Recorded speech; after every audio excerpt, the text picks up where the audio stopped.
Stay tuned for another episode of Life in Chaos. Equalizer. Hello. The way this starts out sometimes, like, our half conversations when we started, it's like I can only imagine what it sounds like. Well, it's so funny because I put in a new intro and it says stay tuned for. Oh, and I gotta tell y'all about that too. Anyways, Hi. Hey. Hello. I'm Jennifer, and with me I have Kelly. and Elizabeth. she's trying to talk really low. Speak up, girl. Speak up. I talk normally, and I just feel like it's really loud. And I'm really not. I don't think am I that loud in normal life? What do you call a Okay. Viking who lost his boat? Oh God, I don't know what. A hiking. Wouldn't that be more like a treading? What do you call a gaming console that was invented by accident? I can only imagine. What? Nintendo. A Nintendo. What's worse than a box full of snakes? Not much Nothing. in this world. A box that was supposed to be full of snakes. Oh, okay. Okay, you win. You win. Oh, that was bad. Great. Now I'm gonna get the heebie-jeebies. What do you call it if your mother is? Oh, sorry. What do you call it if your mother is less than 5'3" in height? Mom? A minimum. Oh, we have to tell our kid that one. He will use that. Oh, yeah. What do you call a herd of sheep falling down a hill? Bad. A landslide. And why should you never eat a clock? This is dumb. What is it? It's too time consuming. Stupid. Oh, that was bad. All of that to give a little humor before we dive a little too deep into our discussion today. Welcome back, Life in Chaos fam. We are talking about the stuff we wish someone had prepared us for and the conversations that matter most. Today, we are talking about preparing your child for different conversations. Difficult. Thank you. What the actual? We're talking about preparing your child for difficult conversations, bullying, racism, bias, identity. And before we go any further, let me say having these conversations does not take away your child's innocence. Avoiding them takes away their protection. Why these conversations matter early. So I think these are conversations you end up having multiple times. Oh, yeah. throughout It's never a one and done. the lifetime Yes. of raising your child. Yes. Because you have Because the early childhood type education, the Mm-hmm. school age type education, the middle school style, Oh, high yeah. school, the college, and adult. Right? Yeah. A lot of parents think they're too young. No. Not these days, but the things that they're seeing earlier and earlier. Yes. Yeah. They don't need to know that yet. That's bullshit. I don't want to scare them. You need to. Mm-hmm. Okay. But here's the truth. Your child is already observe. I glitched. Your child is already observing the world. They notice who gets treated differently, who's excluded, who's Mhm. teased, who feels unsafe. And if you don't talk about it with them, someone else will. I feel like I feel like we've had every single one of those conversations with our son. The goal isn't to burden them, it's to equip them. Yep. Yep. They need the tools to be able to function as a good human being Yes. in the world. Yes. They also need the tools to protect themselves from people who are not good human beings. Yes. Absolutely. And they also need to know how to be a good human being when having conversations that are hard. Yes. And in order for us to have those conversations, how do we start them? We don't have a script, right? There's no perfect script. You don't need to know everything because shit, we still don't know everything. It was a little easier when they were younger Mhm. because they just ask questions. And if you just answered those questions authentically for an appropriate way for their age, Yes. you're having that conversation right out of the gate. Yeah. My 8-year-old asked his father the other day when he was in the shower. My son was in the shower asking his father, how do people have sex? Oh, wow. I was not there for this conversation, but my husband did come in and go, oh God, oh God, oh God. And I'm like, what the fuck is wrong with you? And he told me, and I was like, okay, well, what did you say? And he was like, Ask your mother. no. I was waiting for that, but no, he actually had a very age appropriate conversation with him that satisfied his little curiosity enough to change the subject. Um, but what your child needs to, in order for any parent or any adult or anybody put in the situation to start these conversations, what a child needs, number one, is a safe space. If your child does not feel safe, they're not going to open up. Point blank, period. And they need honest answers. And the answer of go talk to your mother is not the honest answer. Sometimes that's my honest answer, honestly. And then permission to ask questions. Yeah. And I think the other thing is you have to be authentic in that Yes. discussion Yes. because they know when you're not. They can call a spade, and they know when you're full of bullshit. Well, it's funny because when our son was much younger, when we would put him to bed at night, whichever one of us it was, would stay with him for a little while and talk and always got like the random conversations. Kelly would get the serious conversations. But those are the roles we've shifted into as parents. Yeah, you're right. Because my children will, when daddy texts them in at night, my son will open up about his day and have that conversation. And then there's the fun things where he'll come to me and be like, oh, mommy, look at this. But honestly, I feel like it's an equal balance. Like he kind of comes to both of us. My daughter, however, she kind of keeps the little stuff to herself, but does open up a little bit more to my husband.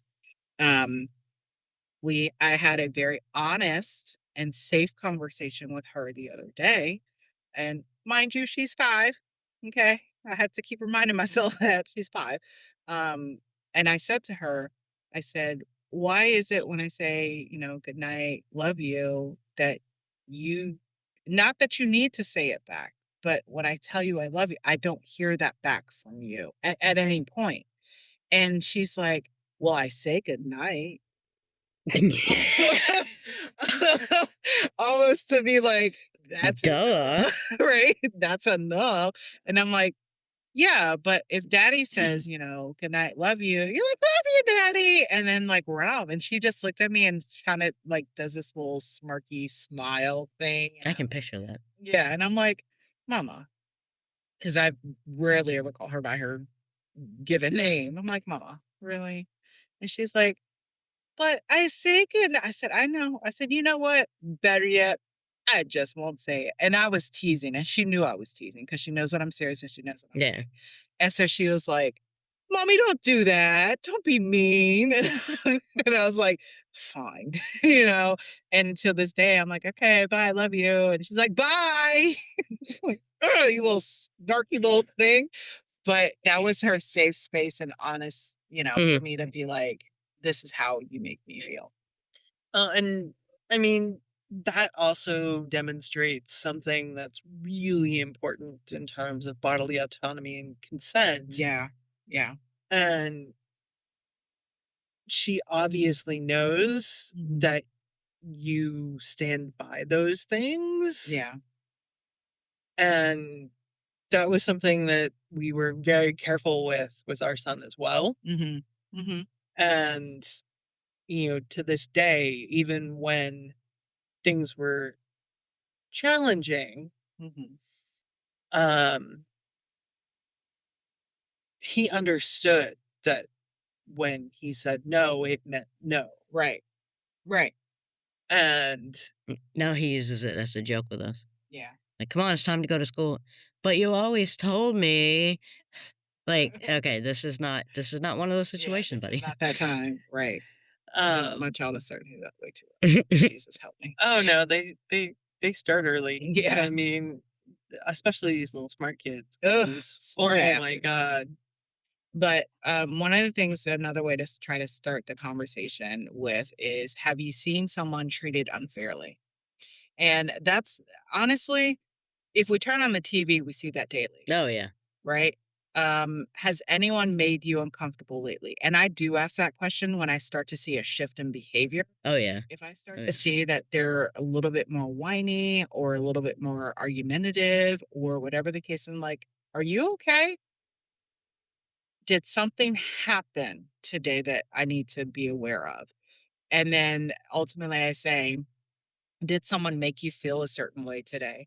And a lot of times it's literally, I'm tired, and I'm like, okay, I'll back off.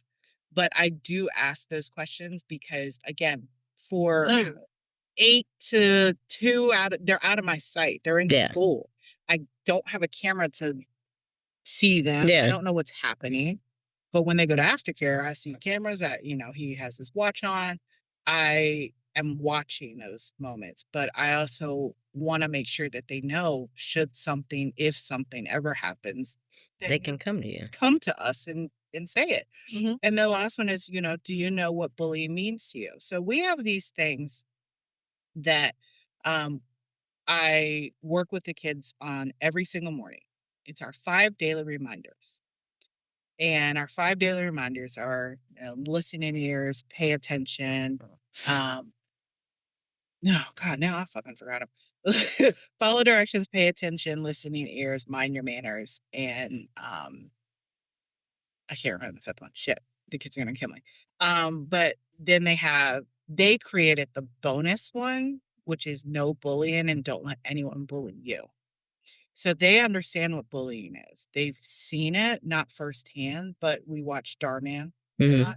And so they see and they'll point out that person's not a good person. And they've seen that person in another, video and they've seen them be the good person. But in that moment, they know that person's not a good person. Yeah, we had, especially when our child was younger, we did 2 things. One, we always had dinner together. Yes. Without anything, just dinner and us and talking. And 2, we had several questions that we would ask, and we would rotate through them so Right. it wasn't stale. But one was, what made you smile today? Mm. 2 was, what did you do that made someone else smile today? Okay. I like that. And then 3 was, is there anything that made you feel bad or sad today? Yeah, we would do, what was your favorite thing that happened today? What was your least favorite thing that happened today? Yeah. And, at night when we would do the bedtime routine, we would ask, what would you like to talk about tonight? And just let the word vomit happen. Yeah. Yeah. Our son experienced bullying. Firsthand. Yeah. And Well, he experienced it in a couple different ways too. Yeah. Like kind of like the mild to the extreme. Yeah. Yeah. and he I think the testament to what we were doing Mm-hmm. was when he found himself in a situation where he felt like he was doing something wrong. Mm. He came to us and told us about it and asked us, how does he fix this? Okay. And that was a time when we basically said, you know, I bet you know how to fix this. Right. Right. What do you think you need to do to fix it? Yeah. Let's evaluate this. Let's break it down. And that rolls right into talking to kids about bullying, right? Bullying isn't just name calling anymore. Mm. It's exclusion, it's online, it's subtle. Teach your child what bullying looks like. And it looks like so many different things nowadays.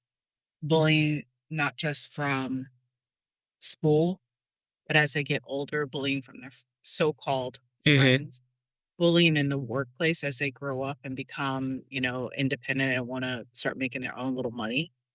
Bullying just even from their parents.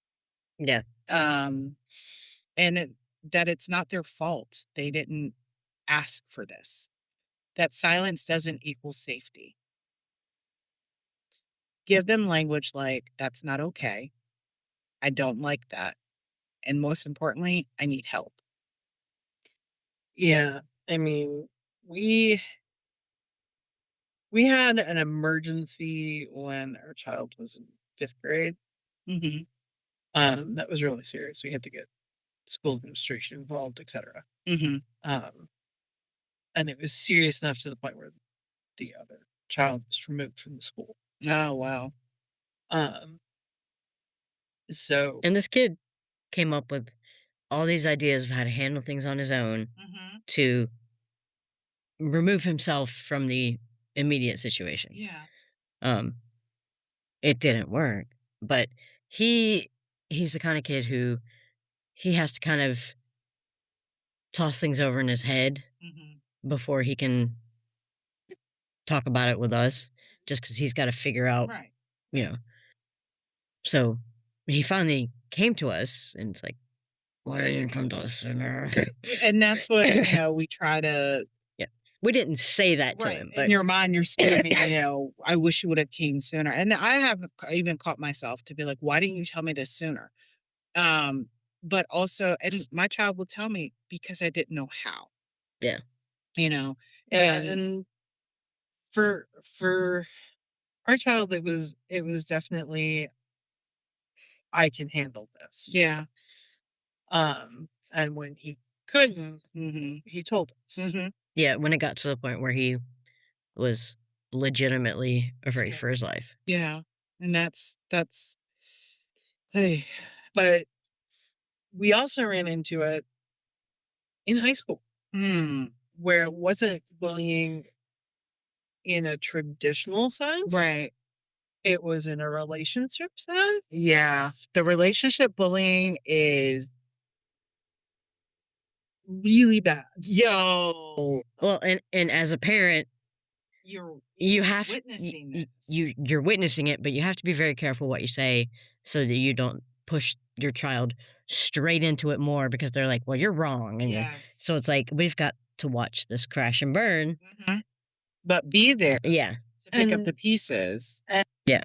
But we also were able to, in the situation, highlight how his partner's parents were bullying his partner. Yeah. There were multiple levels. Yeah.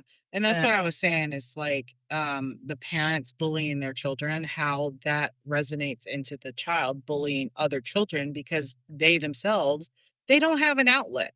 And they have no one they feel they can go to talk about those things. So then they turn around and they do it to someone else because it makes them feel good.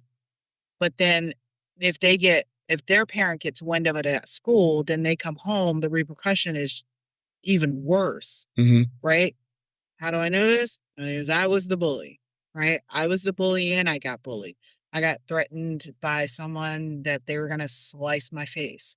But in elementary school, I was the one bullying a child because I could, because I wasn't getting love at home. And I joke about it a lot when I say, you didn't get a hug as a child for the reason of like why people are the way they are. Mm. I'm like, your parents did not love you or hug you enough as a child. But the fact of the matter is that shit's true. I did not get the hugs as a child, so therefore I felt neglected. So now let me make you feel bad. Yeah. Because I feel like shit. That's not fair.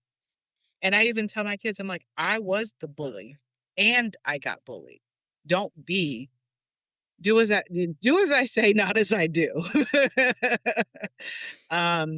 Yeah. The hot topic right now that is very in our face and very present. And one of the things that I'm even right now trying to speak to my own children about is addressing racism. God, it's gotten. I mean, it's always been there. It's always been But there. it seems like it got. Our phones make it more. Yeah. But it seems like even in the past 2 decades, it had gotten a little calmer, a Yeah. little better. Yeah. I think there was a move towards people recognizing their own biases Mhm. and that those biases were unacceptable Mhm. in this day and age. And now, unfortunately, we have a diminished Yeah. We have. Yeah, no. that that lets people think and believe that they can show their true colors. Well, because they do. They do. Yeah. And it's very obviously. Yeah. Um, this is where many parents freeze when it comes to this topic. But kids don't need a history lecture. They need truth at their level. And Kelly, you had mentioned that before, is the stages in which to have those conversations, right? You can say some people are treated unfairly because of how they look. My children already know that. They Yeah. already know. One child said that my son's skin looked like poop. Jesus. And I wish I would have. Never mind. That's some other parents can something you can also say is that's wrong and it's okay to talk about it. If you see it, you can come to me, right? So therefore, we have to be ready to answer those questions unplanned. Mhm. Everything in parenting is unplanned, We Mm. had, except for we had. I'm not going to say it's the same because it's not. No. But you definitely had to deal with a level of bias against us. Yeah. And inoculate our kid Mhm. to what that looked like and how it wasn't about.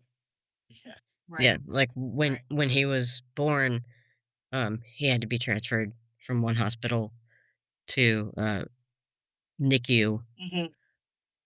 at another, and the infant ambulance spaceship looking thing Mhm. driver said, "Well, you're not going to be able to go in there. Not the ambulance, but the Yeah. ward at the hospital because you're not his parent."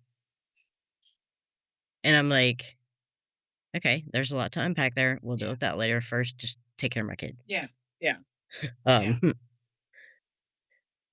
but having like we've lived in our own little bubble. We've created a bubble. Yeah.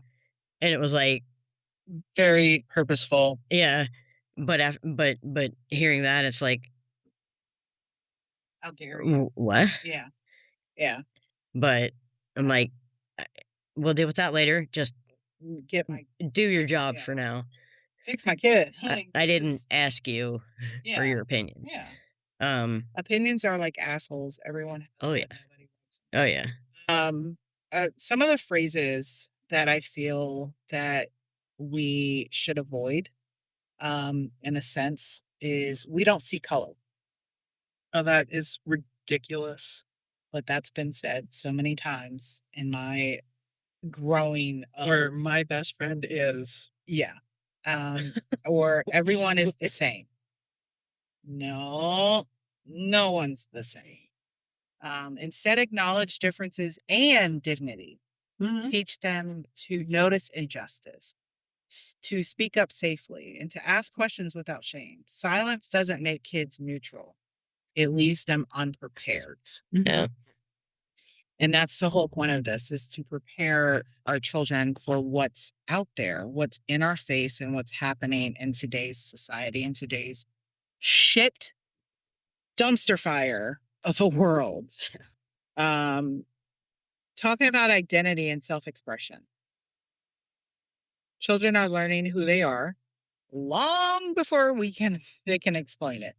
Identity includes race, culture, gender, personality, family dynamics, and belonging. Mm-hmm. Your role isn't to label them. The only thing that should be labeled is clothes.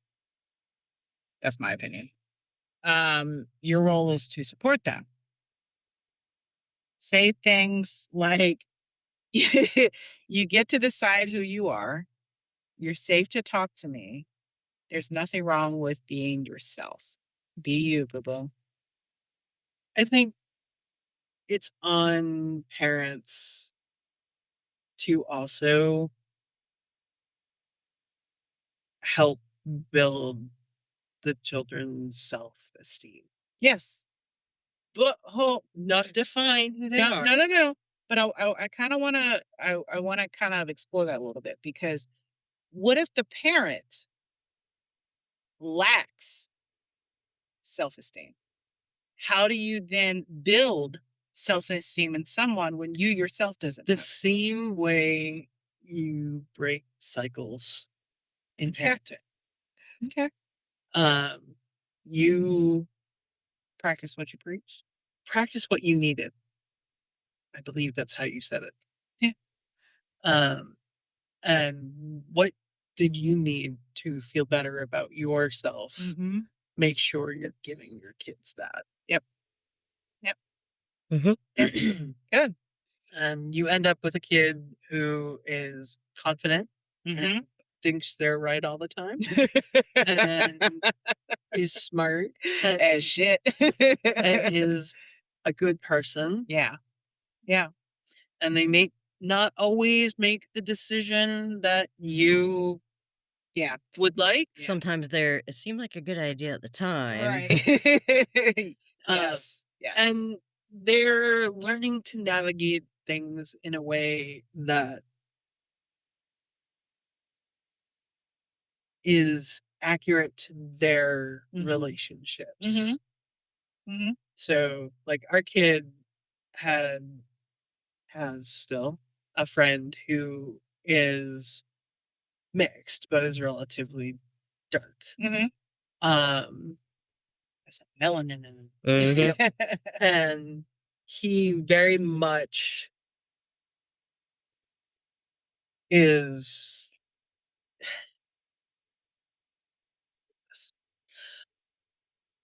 not worldly, but wants to be. So he will take positions and say things that make him sound. And so our kid was kind of falling into that. Yeah.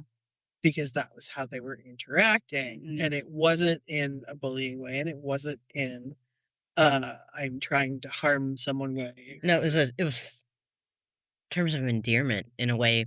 Yeah. Like that was their language. Listening to it, we had to, have the conversation. Yeah. That I understand that you are not doing this in a mean way. And that you are not thinking less of your friend. Yeah. And that is why you're using this language. But big butt. It's not okay for you Yes. to do that. Yeah. And honestly, having one friend who feels like this is okay does not speak for everyone. You got it. Because your one friend is a very privileged, very Mm-hmm. Yeah. But you know what? That ties into segueing into when the conversations trigger you. Mhm. Right? Yeah. Because these conversations can bring up your own childhood wounds, things you wish someone had explained to you, and fear that you'll say the wrong thing. It's okay to say, I need to think about that. Let's talk more about that later or in the moment, right? Where I'm still learning to. And hopefully that's those conversations that you had with him changed the language to be more of a change the term of endearment to be more accepting or just change it. Yeah. Just change it, right? Yeah. No, it was more like it was less inflammatory. Yeah. Yeah. Because honestly, I looked at him and I'm like, if you guys talk to each other like this on the street in DC, you're gonna get your asses kicked. Thrown out a gutter somewhere. But it was also that age where testing limits, pushing boundaries too. 13, Yeah. 14, 15. Yeah. Yeah. The stinky age. That's what, that's what I like to call it, the stinky age. Modeling humility teaches courage. So sometimes we have to share those moments of trauma, of those stories of what happened when we were put in certain situations and how we bettered ourselves in order for our children to understand or for our future selves to understand, right? What are some tools for continuing the dialogue?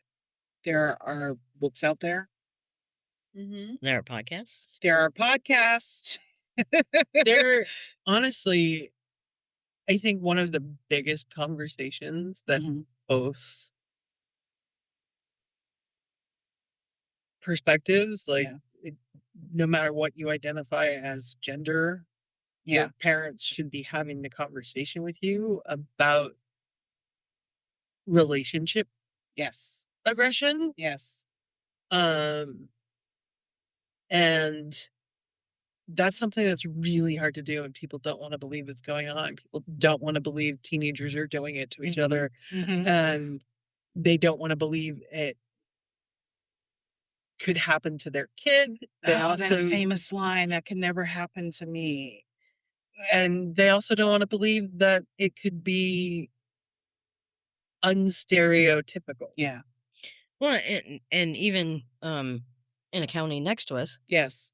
the school system does a survey and of like, God, I can't even remember how many high school students there were, hundreds of thousands.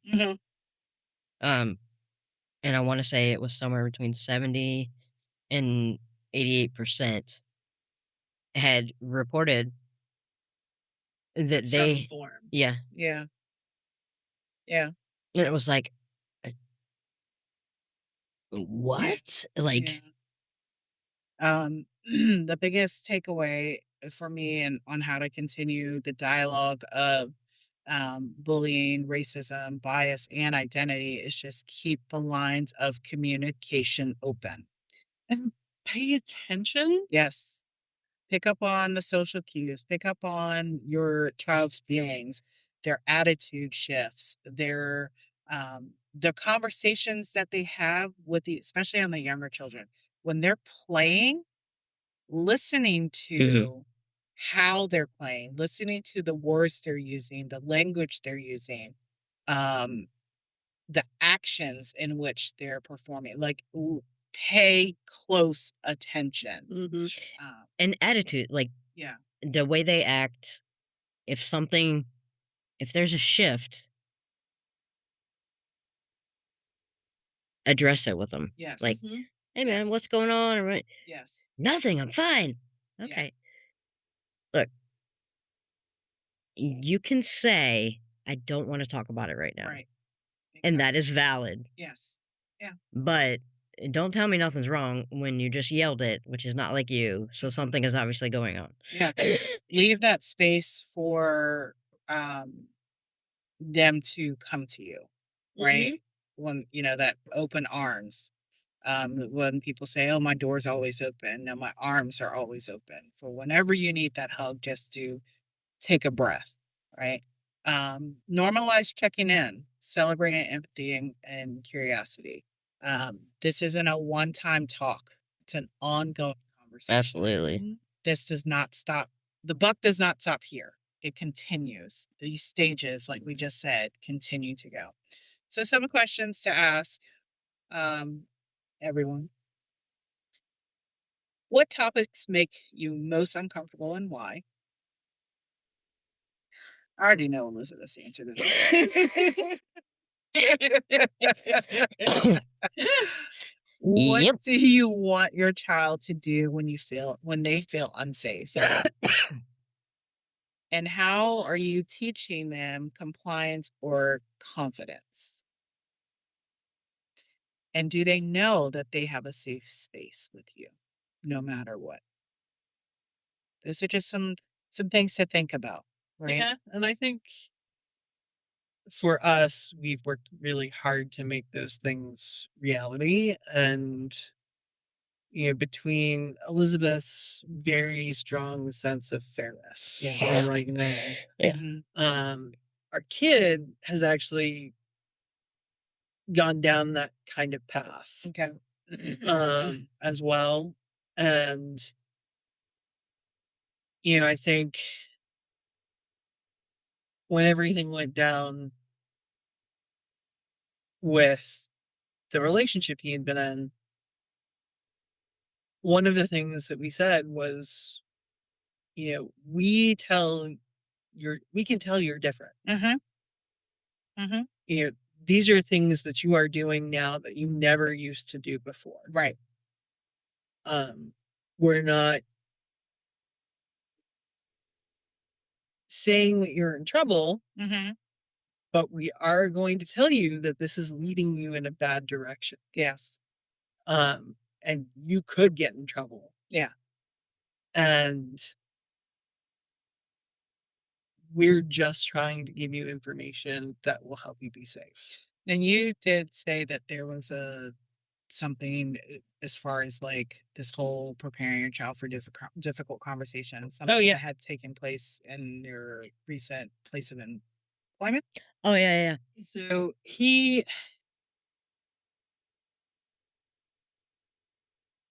really committed and responsible. Yes. And also is really motivated by money. The way of the world. He's been that way since he was itty bitty. Mm-hmm. Like when you were giving stickers to kids to get them to do stuff, he didn't want stickers, he wanted pennies. Yeah. So this is not a new thing. But it got to the point where the job that he was doing was using him as their immediate response to anything. Somebody called out. We need coverage. We need this. And they were not giving him appropriate levels of downtime for a kid his age. Yeah. He was working, 14, 16, 20 days in a row. Oh, hell no. And he was working, 5 to 8 hours a shift. Right. So he That's was a lot for a young person. burnt the heck out. Yeah. And he was feeling like, let me just get to school and then it'll slow down. Yeah. And then they scheduled him every single night the first week of school. And shame on them. It was because they weren't prepared for all their kids to go, all the other workers to go back to college, or Again, shame on them. Forward thinking. Oh, absolutely. Yeah. And our kid got sick. Yeah. And Really actually had his eardrum rupture. And so he was afraid to call in sick.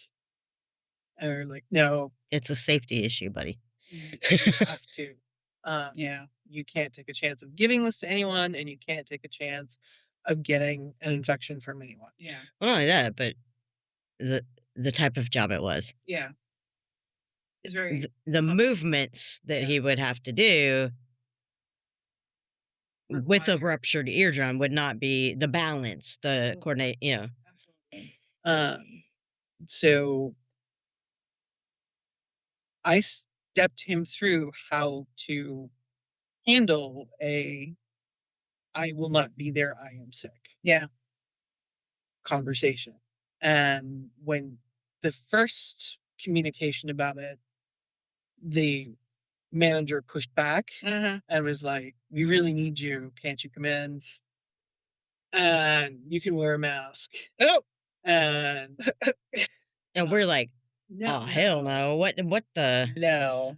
And so in that instance, because they were escalating it, I actually talked to the manager and was like, I have the doctor's note. He has a ruptured eardrum. He is not going to be here probably for the rest of the week. Yeah. Deal with it. Yeah. And so then when they scheduled him all over his school, so he didn't have time to do homework and stuff like that. He's like, I can't do this. Yeah. And I was like, you need to give your notice. Yeah. You do not have to stay there. This isn't your forever place. You don't owe anyone anything. Nope. And the only thing that I'm going to tell you is don't burn bridges when you leave someplace because it's not worth it. Yeah. You never know when you're going to run into people in the future. Exactly. Yeah. And so you need to give notice. You need to have this conversation. Yes. And he's like, I got it. I was like, you know what? We'll role play it. That's fine. I'll be your manager. You tell me what you're going to say. I'll respond so you can see what it's like. And we can fine tune it. Yeah. And we did that for like 2 days. Yeah. Fine tuning how he could approach this. Yeah. And then he had the conversation with them. And it was very successful. They invited him to come back when he had time. It wasn't it wasn't a situation where he burned any bridge. Right. But he did draw a boundary and keep it. And Well, he also felt empowered by it. that's good. Because, like you say, the serious conversations you have with him, right? And sorry, I was parking my back. And he needed that. He needed to put his foot down, to set those boundaries, and that's one of the other things too, is having those role-playing conversations with your child so that they feel safe enough to go into a place like that or into school or anything like that and say, oh, and he felt so ridiculous doing it with me. and that's okay. And it was so funny because he was like, really? What are you doing? Yeah. Like, I'm being your manager. Yeah. This is how it is. This is how you can expect to have this go. Yep. Absolutely. I love that. We did the typical. Mm-hmm. And because I knew he was worried about it, we did like worst case scenario. Yeah. And I'm like, this is likely not going to happen, but this is what it would be like. Yeah. And I'm glad he feels safe to come to you all both and say, this is what I'm feeling. This is what I'm going through. How can I fix this? and sometimes he's a little bit slow to do it because he very much is a people pleaser. It's less about being a people pleaser and more about not getting into conflict or making waves. Not rocking the boat. Sounds like somebody else I know. Yes, we're very. So I would love to see. I would love to see a nature versus nurture study done in families like ours where this, because you know, I swear it's literally the both of you. he is he really is. person. He really is. It baffles me. But if anything, if you take anything away from this episode, remember this: you don't prepare children for a perfect world. You prepare them to navigate in a real one. And that's what you did. By having these conversations, you're teaching empathy, and that's something that everyone needs to relearn empathy. You're building confidence and you're creating safety. And most importantly, you're letting your child know they don't have to face hard things alone. Yeah. Oh, and the other thing you really have to do, and I think all of this means more if you do this, is you have to walk the walk. Yes. Yeah. You have to Yeah. live You have to be the example. the things you are saying, Yes. so that they see. Yes. Thank you for showing up for this conversation. You're welcome. I was glad I could be here. If this episode helped you, share it with another parent who might be navigating these same questions. And remember, life is chaotic, conversations are messy, and it is up to you to but raising information compassionate humans, we're doing it all, right? We're trying to make the best of these uncomfortable moments and situations, but we also invite you to again join us, write in, talk to the ones that you know are having these conversations, and it's not going the way you think it should go. Tell them to listen to Life in Chaos. All right. Love you all. Appreciate you. Thank you. Thank you so much, everyone. Bye. Bye. This has been Life and Chaos. Make sure to check out lifeandchaospodcast.com for more information about your chaos coordinators.